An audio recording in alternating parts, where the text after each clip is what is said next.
ಸ್ನೇಹಿತರೆ ನಮಸ್ಕಾರ, ನಾನು ನಿಮ್ಮ ಪ್ರೀತಿಯ ಜನಸ್ನೇಹಿ ಯೋಗೇಶ್. ನಿಮ್ಮ ಹತ್ರ ಏನಾದರೂ ಒಂದೇ ಒಂದು ನಿಮಿಷ ಟೈಮ್ ಇದೆಯಾ? ಹಾಗಾದರೆ ತಪ್ಪದೆ ಈ ವಿಡಿಯೋನ ಕಂಟಿನ್ಯೂ ಆಗಿ ನೋಡಿ. ಜೊತೆಗೆ ಇವರ ಒಂದು ಪರಿಸ್ಥಿತಿಯನ್ನು ನೋಡ್ತಾ ಇದ್ದರೆ ನಿಜವಾಗ್ಲೂ ಭಗವಂತನಿಗೆ ಕಣ್ಣಿಲ್ವಾ ಅನ್ನೋಷ್ಟು ಬೇಜಾರಾಗುತ್ತೆ. ಯಾಕಂತ ಹೇಳಿದ್ರೆ ನಿಜವಾಗ್ಲೂ ಬಹಳ ಅಸಹಾಯಕ ಪರಿಸ್ಥಿತಿ ಅಂತಲೇ ಹೇಳ್ಬೋದು. ಇವರಿಗೆ ಎರಡೂ ಕಾಲುಗಳು ಸ್ವಾಧೀನ ಇಲ್ಲ, ಇಬ್ಬರು ಹೆಣ್ಣು ಮಕ್ಕಳು ಕೂಡ ಇದ್ದಾರೆ. ಇವರು ಜೀವನನ ನಡೆಸೋದಕ್ಕೆ ತುಂಬಾ ಕಷ್ಟಪಡ್ತಾ ಇದ್ದಾರೆ.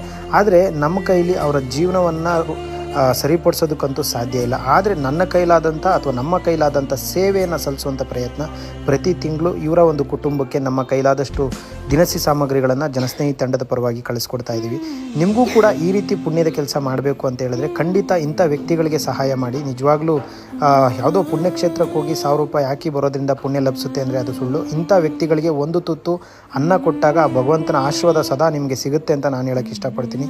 ನೋಡಿ, ಕೂತ್ಕೊಳ್ಳೋದಕ್ಕೂ ಅವ್ರು ಎಷ್ಟು ಕಷ್ಟಪಡ್ತಿದ್ದಾರೆ ಅಂದರೆ ಇವರಿಬ್ಬರು ಮಕ್ಕಳನ್ನ ಸಾಕೋದಕ್ಕೆ ಇನ್ನೆಷ್ಟು ಕಷ್ಟಪಡ್ತಿರ್ಬೋದು ನೀವೇ ಯೋಚನೆ ಮಾಡಿ.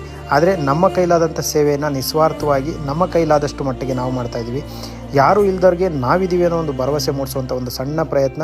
ನಾವು ಕೊಡುವಂಥ ಈ ದಿನಸಿ ಸಾಮಗ್ರಿಗಳು ಒಂದು ತಿಂಗಳು ಬರುತ್ತೋ ಅಥವಾ ಒಂದು ದಿನಕ್ಕೆ ಬರುತ್ತೋ ನಮಗೆ ಗೊತ್ತಿಲ್ಲ. ಆದರೆ ಆ ಮುಗ್ಧ ಮನಸ್ಸಿನಲ್ಲಿ ಒಂದು ದಿನದ ಖುಷಿಯನ್ನು ನಾವು ನೋಡೋದಕ್ಕೆ ತುಂಬ ಇಷ್ಟಪಡ್ತೀವಿ.